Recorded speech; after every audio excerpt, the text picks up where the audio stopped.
Hello നമസ്കാരം. അപ്പോൾ ഞാൻ ഇന്ന് പറയാൻ പോകുന്നത് ഒരു അപ്കമിങ് എപ്പിസോഡിൻ്റെ സ്റ്റോറി ആട്ടോ. അപ്പോൾ ഒരു അടിപൊളി എപ്പിസോഡാണ്. അതായത് ബാലചന്ദ്രനും വൈജയന്തിയും അലീനയും ആക്കിയിട്ടൊക്കെ ഉള്ളൊരു അടിപൊളി എപ്പിസോഡാട്ടോ. നമ്മുടെ വൈജയന്തിക്ക് ഒരു ആക്സിഡൻറ്റ് സംഭവിക്കുന്നുണ്ട് കേട്ടോ. അപ്പോൾ അതിൻ്റെ ഒരു സ്റ്റോറിയാണ് ഞാൻ പറയാൻ പോകുന്നത്. ആക്സിഡൻ്റ് എന്ന് വെച്ചിട്ടുണ്ടെങ്കിൽ വൈജയന്തി ഓഫീസിലേക്ക് പോയ സമയത്ത് അവിടെ നിന്ന് സ്റ്റെപ്പും വന്ന് താഴെ വീഴുകയും അതുപോലെ തന്നെ വലത് കൈയിൻ്റെ തോളയിലൊന്ന് ചെറുതായിട്ട് സ്ക്രാച്ച് ആവുകയും ചെയ്യുന്നുണ്ട് കേട്ടോ. അപ്പം അങ്ങനെ പെട്ടെന്ന് തന്നെ ബാലചന്ദ്രനെ വിളിച്ചിട്ട് ഹോസ്പിറ്റലിലേക്ക് പോവുകയും എന്നിട്ട് പ്ലാസ്റ്റർ ഇട്ടിട്ട് വീട്ടിലേക്ക് വരിക കേട്ടോ. അപ്പോൾ അതിന് നമ്മുടെ ഈ പ്രശ്നങ്ങളൊക്കെ ഇപ്പോഴുള്ള പ്രശ്നങ്ങളൊക്കെ സോൾവ് ആയതിന് ശേഷം കേട്ടോ നടക്കുന്ന ഒരു എപ്പിസോഡാണ് ഈ പറയുന്നത്. അങ്ങനെ മുത്തശ്ശിയുടെ അസുഖമൊക്കെ ഏകദേശം ഭേദമായി തുടങ്ങിയിട്ടുണ്ട്. മുത്തശ്ശിയുടെ കാലിൽ പ്ലാസ്റ്ററൊക്കെ മാറ്റി അതുപോലെ ഫിസിയോതെറാപ്പിയൊക്കെ ചെയ്ത് മുത്തശ്ശി ഏകദേശം ചെറുതായിട്ടൊക്കെ ഒന്ന് നടക്കാൻ തുടങ്ങിയിട്ടുണ്ട് കേട്ടോ. എന്നാലും മുത്തശ്ശിയുടെ കാര്യങ്ങളൊക്കെ അലീന തന്നെയാണ് നോക്കുന്നത്. മുത്തശ്ശിയുടെ റൂമിൽ തന്നെയാണ് അലീന കിടക്കുകയും ഒക്കെ ചെയ്യുന്നത്. ആ സമയത്താണ് വൈജയന്തിക്ക് ഇങ്ങനെ ഒരു ആക്സിഡൻറ്റ് സംഭവിക്കുന്നത് കേട്ടോ. അപ്പോൾ വൈജയന്തിയുടെ കാര്യങ്ങളും കൂടെ നോക്കേണ്ട ചുമതല അലീനയിലേക്ക് വരികയാണ്. അങ്ങനെ വൈജയന്തി പ്ലാസ്റ്ററൊക്കെ ഇട്ടിട്ട് വീട്ടിലേക്ക് വരിക കേട്ടോ. അങ്ങനെ വീട്ടിലേക്ക് വരുന്ന സമയത്ത് കൃഷ്ണമോള് കിടക്കുന്ന റൂമിലാട്ടോ വൈജയന്തി കിടക്കാനായിട്ട് പോകുന്നത്. അപ്പോൾ ഇവരുടെ മാസ്റ്റർ ബെഡ്റൂമിലല്ല, ഇവരെല്ലാവരും കൂടി ബാലചന്ദ്രനും വൈജയന്തിയും കിടക്കുന്ന റൂമിലല്ല. അപ്പോൾ ഈ മരുന്നും ഇതൊക്കെ ആയിട്ട് ബുദ്ധിമുട്ടാവുമല്ലോ എന്ന് കരുതിയിട്ട് അവിടെ കൃഷ്ണമോള് കിടക്കുന്ന റൂമിലാണ്, താഴെ തന്നെയുള്ള മറ്റൊരു റൂമിലാണ് വൈജയന്തി കിടക്കുന്നത്. അപ്പോൾ കൃഷ്ണമോളോട് ബബിതയുടെ കൂടെ പോയി കിടക്കാനും പറഞ്ഞിട്ടുണ്ട്, അല്ലെങ്കിൽ അച്ഛൻ്റെ കൂടെ പോയി കിടന്നോ, ഇന്ന് ആ റൂമിൽ പോയി കിടന്നോ എന്ന് പറഞ്ഞിട്ട് അവിടെയാണ് വൈജയന്തി കിടക്കുന്നത് കേട്ടോ. അങ്ങനെ വീട്ടിലെത്തിയ ഉടനെ തന്നെ കൃഷ്ണയും ബബിതയൊക്കെ അടുത്തേക്ക് വരുന്നുണ്ട്. എന്ത് പറ്റി അമ്മയെന്നൊക്കെ ചോദിച്ചിട്ട് വരുന്നുണ്ട് കേട്ടോ. അപ്പോൾ കാര്യങ്ങളൊക്കെ പറയണം. അപ്പോൾ വലത്തേ കൈനായതുകൊണ്ട് തന്നെ എല്ലാ കാര്യങ്ങളും ചെയ്യാൻ ഒരാളുടെ സഹായം വേണം. ഇനിയിപ്പോൾ വലത് കൈയാണെങ്കിലും ഇടത് കൈയാണെങ്കിലും ഒരു അപകടം പറ്റിക്കഴിഞ്ഞാൽ നമുക്ക് എല്ലാ കാര്യത്തിനും ഒരാളുടെ സഹായം വേണമല്ലോ. അപ്പം എല്ലാ കാര്യത്തിനും ബബിതയെ ഇങ്ങനെ ഓരോ കാര്യത്തിനായിട്ട് വിളിക്കുമ്പോൾ ബബിത ഒന്നും അടുത്തേക്ക് വരില്ല കേട്ടോ. അമ്മ എനിക്ക് അവിടെ പഠിക്കാനുണ്ട്, എനിക്ക് ആ ജോലി. ബബിത ഫുൾ ടൈം ഫോണിലായിരിക്കും. മിക്ക സമയത്തും വൈജയന്തി വിളിക്കുന്ന ഒന്നും കേൾക്കില്ല. അപ്പോഴൊക്കെ ഓടിയെത്തുന്നത് അലീനയായിരിക്കും കേട്ടോ. വൈജയന്തിയുടെ അടുത്തേക്ക് ഓടിയെത്തുന്നത് അലീനയായിരിക്കും. അങ്ങനെ ഭക്ഷണം ഉണ്ടാക്കുന്നത്, മുത്തശ്ശിയുടെ കാര്യങ്ങൾ നോക്കുന്നത് ഒക്കെ അലീനയാണ്. എല്ലാ കാര്യങ്ങളും ഇപ്പോൾ ഓൾ ഇൻ ഓൾ ആയിട്ട് ചെയ്തുകൊണ്ടിരിക്കുക കേട്ടോ. അപ്പോൾ ചെറുതായിട്ടൊരു ഇഷ്ടമൊക്കെ വൈജയന്തിയുടെ മനസ്സിലുണ്ട്. ഇഷ്ടം മീൻസ് ഒരു താല്പര്യമുണ്ട്, വല്ലാണ്ട് സ്നേഹവും കാര്യങ്ങളൊന്നുമല്ല. അങ്ങനെ വൈജയന്തിയുടെ കാര്യങ്ങളൊക്കെ നോക്കുകയാണ്. അങ്ങനെ വന്ന് ഭക്ഷണം കഴിക്കണമല്ലോ, മരുന്നൊക്കെ കഴിക്കണമെങ്കിൽ ഭക്ഷണം കഴിക്കണ്ടേ. അങ്ങനെ ഭക്ഷണമായിട്ട് അലീന ചെല്ലുക കേട്ടോ വൈജയന്തിയുടെ റൂമിലേക്ക്. അപ്പോൾ ഭക്ഷണം കഴിക്കാൻ പറ്റില്ല, വലത്തേ കൈയിലാണ് പ്ലാസ്റ്റർ ഇട്ടേക്കുന്നത്. ബാലചന്ദ്രനാണെങ്കിൽ വൈജയന്തി ഇവിടെ കൊണ്ടുവന്നാക്കിയിട്ട് പുറത്തേക്ക് പോവുകയും ചെയ്തിട്ടുണ്ടായി. അങ്ങനെ ഭക്ഷണം കഴിക്കാൻ നോക്കുമ്പം എന്നാൽ ഞാൻ എടുത്ത് തരട്ടേന്ന് ചോദിക്കുമ്പോൾ അലീനെ ഇങ്ങനെ തുറിച്ച് നോക്കുക കേട്ടോ വൈജയന്തി.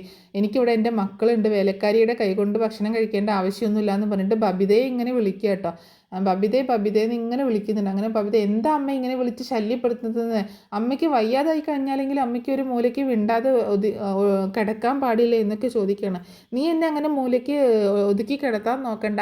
നിന്നെ ഞാനിപ്പോൾ വിളിച്ചത് എനിക്ക് ഭക്ഷണം ഒന്ന് കഴിക്കണം, നിനക്കിതൊന്ന് സ്പൂണിൽ എടുത്ത് വായിൽ വെച്ച് തരാൻ പറ്റുമോ എന്ന് ചോദിക്കണം. അമ്മ എനിക്ക് ഒരുപാട് പണിയുണ്ട് അമ്മ, എനിക്ക് പഠിക്കാനുണ്ട്. നിനക്ക് എന്ത് പഠിക്കാൻ? നീ ഫുൾ ടൈം മൊബൈലിൽ കുത്തിക്കൊണ്ടിരിക്കുന്നത്, ആരോട് നീ ഇങ്ങനെ സംസാരിച്ചുകൊണ്ടിരിക്കുന്നത് എന്നൊക്കെ ചോദിച്ച് ദേഷ്യപ്പെടുക കേട്ടോ.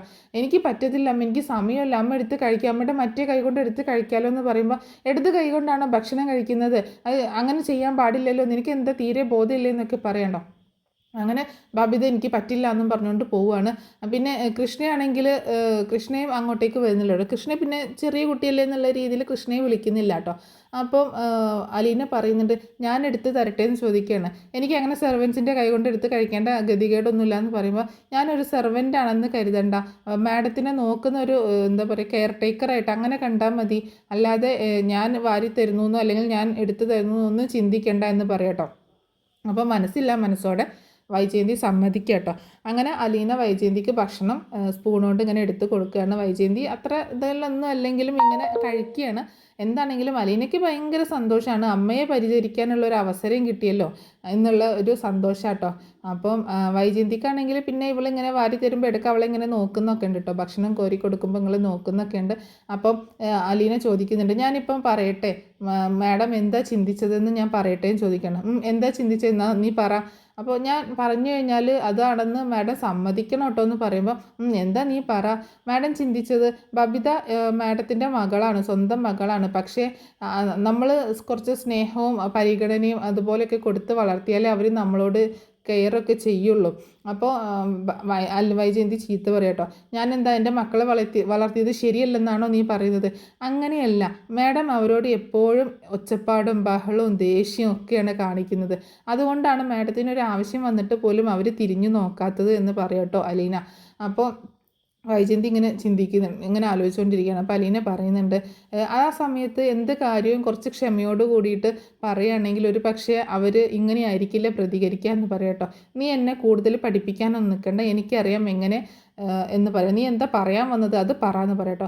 മാഡം ഇപ്പോൾ ചിന്തിച്ചത് ബബിതയുടെ സ്വഭാവം മാറിയിട്ട് ഇപ്പോൾ ഞാൻ ചെയ്യുന്നത് പോലെ എന്നെപ്പോലൊരു മോളായിരുന്നെങ്കിൽ എന്ന് ചിന്തിച്ചില്ലേ? ഓ പിന്നെ നിന്നെപ്പോലൊരു അനാഥയായ മോളാണെങ്കിലെന്ന് ഞാൻ ചിന്തിച്ചെന്നോ? നീ ഒന്ന് പോയ അവിടുന്ന്. നീ ഇപ്പോൾ എനിക്ക് ഭക്ഷണം വാരി തന്നോ എന്ന് വിചാരിച്ചിട്ട് നിന്നെ ഞാൻ എൻ്റെ മകളായിട്ട് അംഗീകരിക്കുക അല്ലാതെ ഈ വീട്ടിലൊരു അംഗമായിട്ട് കാണുക ഒന്നും ചെയ്യുന്നൊന്നുമില്ല. നീ വെറും അനാഥയാണ്, ഇവിടുത്തെ സെർവൻ്റ് എന്ന് പറഞ്ഞിട്ട് വൈജയന്തി അപ്പോഴും ദേഷ്യപ്പെട്ടുകൊണ്ടിരിക്കുകയാണ്. എന്നാലും സാരമില്ല, രണ്ട് ചീത്ത അങ്ങനെ പറയാനായിട്ടുണ്ടെങ്കിൽ മാഡം ഇങ്ങനെയൊക്കെ പറഞ്ഞല്ലോ, ചെറുതായിട്ട് മാഡത്തിൻ്റെ മനസ്സിൽ എന്തൊക്കെയോ ഒരു ഫീലിംഗ് ഉണ്ടെന്ന് എനിക്കറിയാം എന്ന് പറയണം. അപ്പോൾ വൈജയന്തി പറയുന്നുണ്ട്, മതി എനിക്ക് വയറ് നിറഞ്ഞു എന്ന് പറയട്ടെ. പറ്റില്ല, ഇത് മുഴുവനും കുടിക്കണം എന്ന് പറഞ്ഞിട്ട് വീണ്ടും കഞ്ഞി എടുത്ത് കൊടുക്കുക കേട്ടോ. അങ്ങനെ ഭക്ഷണം കഴിച്ചിട്ട് മരുന്നൊക്കെ കൊടുത്ത് കയ്യും വായൊക്കെ ഒന്ന് തുടച്ചെടുത്തിട്ടാണ് അലീന പോകുന്നത്. അപ്പോൾ വൈജയന്തിക്കാണെങ്കിലും ഫുൾ ബോറടിയാണ് കേട്ടോ. ആ റൂമിൽ ഇങ്ങനെ ഇരിക്കേണ്ടതെന്ന് ഓർത്തിട്ട് വൈജയന്തിയോട് അലീന ചോദിക്കുന്നുണ്ട്, മാഡത്തിന് ബോറടിക്കാതിരിക്കാൻ എൻ്റെ കയ്യിൽ 2-3 ബുക്സ് ഉണ്ട്, ഞാൻ കൊണ്ടുവന്ന് തരട്ടെ എന്ന് ചോദിക്കുക കേട്ടോ.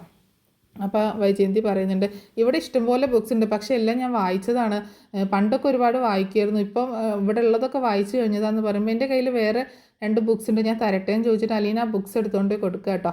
അപ്പോൾ അത് കണ്ടപ്പോൾ വൈജയന്തിക്ക് ഭയങ്കര ഒരു നൊസ്റ്റാൾജിക് ഫീലാണ്. ഇത് ഞാൻ പണ്ട് കോളേജിൽ പഠിക്കുന്ന സമയത്തൊക്കെ വായിച്ച ബുക്സാന്ന് പറയുമ്പോൾ ഇത് നിനക്ക് എവിടെ നിന്ന് കിട്ടിയെന്ന് ചോദിക്കാം കേട്ടോ. ഇത് മമ്മി തന്ന ബുക്സാണ്, മമ്മിയുടെ കയ്യിലുണ്ടായിരുന്നതാണ്, ഇടയ്ക്ക് ഞാൻ എടുത്ത് വായിക്കും, നല്ല ചിന്തകളും നല്ല തോട്ട്സൊക്കെയാണ് ഇതിൽ. അപ്പോൾ നമുക്കൊരു പോസിറ്റീവ് എനർജി കിട്ടുന്ന ബുക്കാണെന്ന് പറയട്ടോ. എനിക്കറിയാം ഇത് പണ്ട് എൻ്റെ കയ്യിലുണ്ടായിരുന്നു, പിന്നെ വായനയൊക്കെ നശിച്ചു പോയി, ഓരോരോ പ്രശ്നങ്ങളൊക്കെ ഉണ്ടായി, അപ്പോൾ പിന്നെ വായന ഇല്ലാണ്ടായി, പിന്നെ ലൈഫൊക്കെ ഒരു ഒഴുക്കിന് അങ്ങനെ അങ്ങോട്ട് പോയി എന്നൊക്കെ പറയാണ് വൈജയന്തി. എന്താണെങ്കിലും മാഡം ഇത് വായിച്ചോളൂ എന്ന് പറഞ്ഞിട്ട് അലീന പിന്നെ അവിടെ നിന്ന് പോകുന്നുണ്ട് കേട്ടോ. അങ്ങനെ പോകുന്ന സമയത്താണ് ബാലചന്ദ്രൻ അങ്ങോട്ടേക്ക് വരുന്നത്. ബാലചന്ദ്രൻ ചോദിക്കുന്നുണ്ട്, എങ്ങനെയുണ്ട് കൈക്ക് എന്ന് ചോദിക്കുമ്പോൾ, കുഴപ്പമൊന്നുമില്ല, വേദനയൊക്കെ ഉണ്ട്, അപ്പോൾ ഭക്ഷണം കഴിച്ചോ എന്നൊക്കെ ചോദിക്കാട്ടോ അലീനയോട്. അലീന ഭക്ഷണം കഴിച്ചോ മാഡം, ഭക്ഷണം കഴിച്ചോ എന്ന് പറയാണ്. എന്നാൽ ഞാനൊന്ന് പോയി കാണട്ടെ എന്ന് പറഞ്ഞിട്ട് ബാലചന്ദ്രൻ വൈജയന്തി കാണാനായിട്ട് ചെല്ലുക കേട്ടോ. അപ്പോൾ വൈജയന്തി ചോദിക്കുന്നുണ്ട്, ബാലചന്ദ്രൻ ഇത്ര നേരം എവിടെയായിരുന്നു എന്ന് ചോദിക്കാട്ടോ. ഞാൻ എവിടെയായിരുന്നു, ഞാൻ സാധാരണ വരുന്ന സമയത്തല്ലേ വന്നത്, കുറേ ലേറ്റായ പോലെ തോന്നുന്നു എന്ന് പറയുമ്പോൾ ലേറ്റായ പോലെ തോന്നുന്നു എന്ന് പറയാട്ടോ. അത് നീ ഇവിടെ ഇങ്ങനെ കിടന്നിട്ട് തോന്നുന്നതാണ്, ഞാൻ കറക്റ്റ് സമയത്ത് തന്നെയാണ് വന്നത് എന്ന് പറയാണ്. അങ്ങനെ ബാലചന്ദ്രൻ ചായ എന്തെങ്കിലും കുടിച്ചോ? ഇല്ല ഞാൻ കുടിക്കട്ടെ എന്നൊക്കെ പറഞ്ഞ് ബാലചന്ദ്രൻ അങ്ങോട്ട് പോകുന്നുണ്ട് കേട്ടോ. അതേസമയം മുത്തശ്ശി ഇങ്ങനെ ഇടയ്ക്ക് എഴുന്നേറ്റ് നടക്കാനൊക്കെ തുടങ്ങിയിട്ടുണ്ടല്ലോ. അങ്ങനെ മുത്തശ്ശി എഴുന്നേറ്റ് ചെറുതായിട്ടൊക്കെ നടക്കുമ്പോൾ അലീനയെ കിച്ചണിൽ ഇങ്ങനെ സഹായിച്ചുകൊണ്ടിരിക്കുമ്പോൾ അലീന പറയുന്നുണ്ട്, വേണ്ട മുത്തശ്ശി ഞാൻ ചെയ്തോളാം, എനിക്ക് ചെയ്യാവുന്ന ജോലിയല്ലേ ഉള്ളൂ എന്ന് പറയുമ്പോൾ മുത്തശ്ശി പറയാട്ടോ, ഞാൻ എപ്പോഴും ആലോചിക്കുന്ന കുഞ്ഞ്, നിന്നെപ്പോലൊരു കൊച്ചുമകൾ എനിക്കുണ്ടായിരുന്നെങ്കിൽ എൻ്റെ ഒരു നിർഭാഗ്യമാണെന്ന് പറയാട്ടോ. അപ്പോൾ അലീന പറയുന്നുണ്ട്, ഞാൻ മുത്തശ്ശിയുടെ കൊച്ചുമകളെ തന്നെയാണ് മുത്തശ്ശി എന്ന് പറയട്ടോ. നീ എങ്ങനെ എൻ്റെ കൊച്ചുമകളാവുന്നത്? നീ എൻ്റെ ശിവൻ്റെയോ എൻ്റെ ജയമോളുടെയോ അല്ലെങ്കിൽ എൻ്റെ ഗംഗാധരൻ്റെ രാജീവിൻ്റെ ഏറ്റവും മകളാണോ എന്ന് ചോദിക്കാട്ടോ. എൻ്റെ മുത്തശ്ശിക്ക് എന്നെ മുത്തശ്ശിയുടെ ജയമോളുടെ മകളായിട്ട് കണ്ടൂടെ? ഞാൻ മുത്തശ്ശിയുടെ ജയമോളുടെ മകൾ തന്നെയാന്ന് പറയട്ടോ. അതെങ്ങനെ ശരിയാവും? ജയമോൾക്ക് 2 പെൺകുട്ടികളും 1 ആൺകുട്ടിയല്ലേ ഉള്ളൂ, പിന്നെ നീ എങ്ങനെ ജയമോളുടെ മകളാകും എന്ന് ചോദിക്കുകയാണ് മുത്തശ്ശി. എൻ്റെ മുത്തശ്ശിക്ക് മകളെപ്പോലെ കണ്ടൂടെ, കൊച്ചുമകളെപ്പോലെ കണ്ടൂടെ? ആ കൊച്ചുമകൾ തന്നെയാണ് ഞാനെന്ന് പറയട്ടോ. ഇനി എന്തൊക്കെയാണെങ്കിലും എൻ്റെ കൊച്ചുമകളെ പോലെ തന്നെയാണ് ഞാൻ നിന്നെ കാണുന്നത്. എൻ്റെ അസുഖം മാറിയാലും പൂർണ്ണമായി, ഇപ്പോൾ ഏകദേശം മാറി, എന്നാലും നീ ഇനി ഇവിടുന്ന് പോവണ്ട കേട്ടോ എന്ന് പറയാണ്. എൻ്റെ കാലശേഷം നീ ഇനി ഇവിടുന്ന് പോയാൽ മതി, അത് കഴിഞ്ഞാലും ജയമോള് ചിലപ്പോൾ നിന്നെ വിടില്ല, അപ്പോഴേക്കൊക്കെ അവളുടെ ദേഷ്യമൊക്കെ മാറും എന്ന് പറയാട്ടോ. എൻ്റെ മുത്തശ്ശി അങ്ങനെയൊന്നും ഉണ്ടാവില്ല, ചിലപ്പോൾ എന്നെ ഇവിടുന്ന് പറഞ്ഞയക്കും എന്നൊക്കെ പറയുമ്പോൾ മുത്തശ്ശി പറയുന്നുണ്ട്, വേണ്ട നീ ഇവിടുന്ന് പോവണ്ട, നീ ഇവിടെ തന്നെ നിൽക്കണം എന്ന് പറയാട്ടോ. ഇല്ല, ഞാൻ മുത്തശ്ശി പറഞ്ഞതുപോലെ ഞാൻ ഇവിടുന്ന് പോകുന്നില്ല എന്നൊക്കെ പറയണം. ആ സമയത്താണ് എന്താ ഇവിടെ സംസാരം ചോദിച്ചുകൊണ്ട് ബാലചന്ദ്രൻ അങ്ങോട്ടേക്ക് വരുന്നത് ചായ കുടിക്കാനായിട്ട് കേട്ടോ. അപ്പോൾ ഇവിടുന്ന് പോകുന്ന കാര്യം സംസാരിച്ചുകൊണ്ടിരിക്കുകയാണ് ബാലചന്ദ്രൻ. ഇവിടുത്തെ ജോലി കഴിഞ്ഞാൽ ഇവിടുന്ന് പോകും, അതിന് ഇവളെങ്ങോട്ട് പോകാൻ, ഇവിടുന്ന് പോകുന്നൊന്നുമില്ല, ഇവിടുത്തെ ആളായിട്ട് തന്നെ ഇവിടെ തന്നെ നിൽക്കുമെന്ന് പറയാട്ടോ. അതല്ല ബാലചന്ദ്ര, ഇവൾക്കും വേണ്ട ഒരു ജീവിതം എന്നൊക്കെ ചോദിക്കുകയാണ്. അതൊക്കെ അതിൻ്റെ സമയത്ത് നടന്നോളും, അവളിപ്പോൾ അത്ര പ്രായമായിട്ടൊന്നുമില്ലല്ലോ, ഇപ്പോൾ ഇങ്ങനെ നിൽക്കട്ടെ, ആ സമയം വരുമ്പോൾ നമുക്ക് എന്താണെന്ന് വെച്ചാൽ ചെയ്യാം എന്നൊക്കെ പറയണം. അപ്പം പെട്ടെന്നാണ് ഹലോ മുത്തശ്ശി എന്ന് പറഞ്ഞുകൊണ്ട് ഒരാൾ അങ്ങോട്ടേക്ക് വരണം കേട്ടോ. അപ്പോൾ തിരിഞ്ഞു നോക്കുമ്പോൾ മനുവാണ്. അപ്പോൾ അതിൻ്റെ ഇടയ്ക്ക് മനുവിന് അലീനയെ കാണാഞ്ഞിട്ട് ഭയങ്കര ബുദ്ധിമുട്ടൊക്കെയാണ്. മനുവിൻ്റെ ജോലി എറണാകുളത്തേക്കൊക്കെ മാറിയിട്ടുണ്ട് കേട്ടോ. അപ്പോൾ എപ്പോഴും എന്ന് പറഞ്ഞാൽ വീട്ടിൽ തന്നെ ഉണ്ടാകും. അധികം പെട്ടെന്ന് വരികയൊക്കെ ചെയ്യും കേട്ടോ. അങ്ങനെ അലീനെ കാണാൻ വേണ്ടിയിട്ടാണ് വരുന്നത്. അലീനയ്ക്കത് മനസ്സിലാവുന്നുണ്ട്. അലീനയ്ക്കും ചെറുതായിട്ടൊക്കെ ഒരു ഇഷ്ടം തോന്നി തുടങ്ങിയിരിക്കുന്നു. പക്ഷേ അത് വലിയ കുഴപ്പത്തിൽ ചെന്നെത്തോ, എന്താണെങ്കിലും തനിക്ക് അവകാശവും അധികാരമൊക്കെ ഉണ്ട്. എന്നാലും അതൊന്നും ആർക്കും അറിയാത്തിടത്തോളം കാലം അതൊരു പ്രശ്നം തന്നെയല്ലേ. എന്നാലും തന്നെ കാണാൻ വേണ്ടിയിട്ടാണ് മനുവേട്ടൻ ഓടി വന്നതെന്നൊക്കെ അലീനയ്ക്ക് മനസ്സിലാവുന്നുണ്ട്. അപ്പോൾ അവരോട് ചോദിക്കുന്നു, മനുവിനോട് ചോദിക്കുന്നു, നീ എന്താ ഇത്ര പെട്ടെന്ന് ഇങ്ങനെ, ഇടയ്ക്ക് ഇപ്പോൾ കഴിഞ്ഞ ദിവസമല്ലേ നീ വന്നിട്ട് പോയത്, ഇപ്പോൾ ഇങ്ങോട്ടേക്കുള്ള വരവ് ഇച്ചിരി കൂടുന്നുണ്ടല്ലോ. ഞാൻ ആൻറ്റിക്ക് വയ്യാന്ന് പറഞ്ഞിട്ട് ഓടി വന്നതാന്ന് പറയാട്ടോ. എന്നിട്ട് നീ ആൻറ്റിയെ കണ്ടോ? ഇല്ല, ഇവിടെ സംസാരം കേട്ടപ്പോൾ ഇങ്ങോട്ടേക്ക് ആദ്യം വന്നതാണ് എന്ന് പറയണം. എന്നാൽ മോളെ മനുവിനും കൂടി ഒരു ചായ എടുക്കുമെന്ന് പറയണം.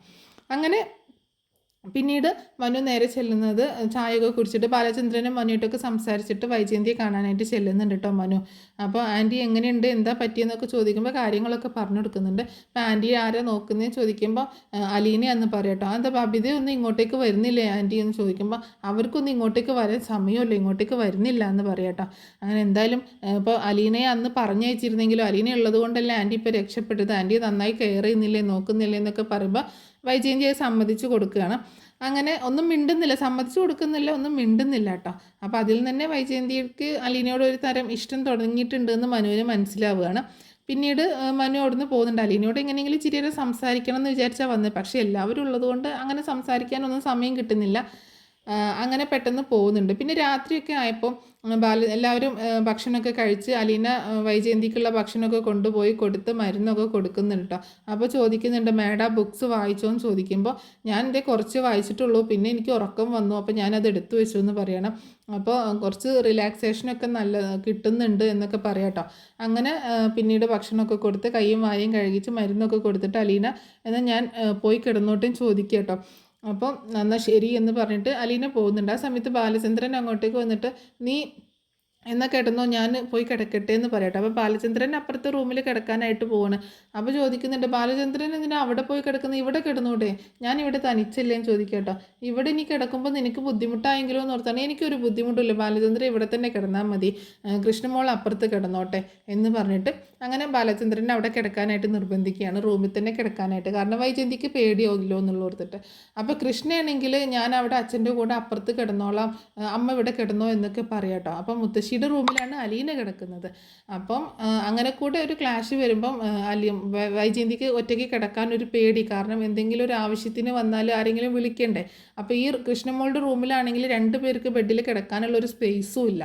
അപ്പോൾ അങ്ങനെ മുത്തശ്ശി അലീനയോട് പറയുന്നുണ്ട്, എന്നാൽ അലീന മോൾ ഇവിടെ കിടന്നോ, ജയമോളുടെ അടുത്ത് ഇവിടെ കിടന്നു എന്ന് പറയുമ്പോൾ വൈജയന്തിക്ക് അത് ഇഷ്ടപ്പെടുന്നില്ല കേട്ടോ. വേണ്ട വേണ്ട, ഇവിടെ കിടക്കണ്ട എന്ന് പറയാണ്. എൻ്റെ വൈജയ്, ഇവിടെ എനിക്ക് കൂടി കിടക്കാനുള്ള സ്പേസ് ഇല്ല, അപ്പം ഞാനും കൃഷ്ണമോളും കൂടി അപ്പുറത്തെ റൂമിൽ കിടന്നോളാം, നിനക്കൊരു കൂട്ട് വേണ്ടേ. അമ്മയ്ക്ക് ഇപ്പോൾ എന്താണെങ്കിലും അത്യാവശ്യമായിട്ടൊന്ന് എഴുന്നേറ്റ് നടക്കാൻ പറ്റുന്നുണ്ടല്ലോ, എന്തിനാണെങ്കിലും ഒന്ന് എഴുന്നേറ്റ് വരാം, അതുകൊണ്ട് അലീന ഇവിടെ കിടന്നോട്ടെ എന്ന് പറയാണ്. അങ്ങനെ അവസാനം അലീനെ അവിടെ കിടക്കാനായിട്ട് സമ്മതിക്കുക കേട്ടോ. അപ്പോൾ അലീനയ്ക്ക് ഭയങ്കര സന്തോഷം. അമ്മയുടെ കൂടെ, അമ്മയുടെ അടുത്ത് മീൻസ് താഴെയാണെങ്കിലും അമ്മയുടെ റൂമിൽ ആ ഒരു സ്മെല്ലും ഇതൊക്കെ കിട്ടുമല്ലോ, അമ്മയുടെ ഒരു സ്മെല്ല്. അങ്ങനെ റൂമിൽ കിടക്കാൻ പോകാനുള്ള സന്തോഷം ഭയങ്കരമായിട്ട് വരികയാണ്. അപ്പോൾ അങ്ങനെ അമ്മയുടെ കൂടെ ആദ്യമായിട്ട് ഒരു റൂമിൽ അലീന കിടക്കുക കേട്ടോ. അപ്പോൾ ഇതുപോലെയൊക്കെയുള്ള ഒരുപാട് അപ്കമിങ് എപ്പിസോഡുകൾ ഇനി വരാനുണ്ട്. അപ്പോൾ ഈ സ്റ്റോറി നിങ്ങൾക്ക് ഇഷ്ടമായിട്ടുണ്ടാവുമെന്ന് വിചാരിക്കുന്നു കേട്ടോ.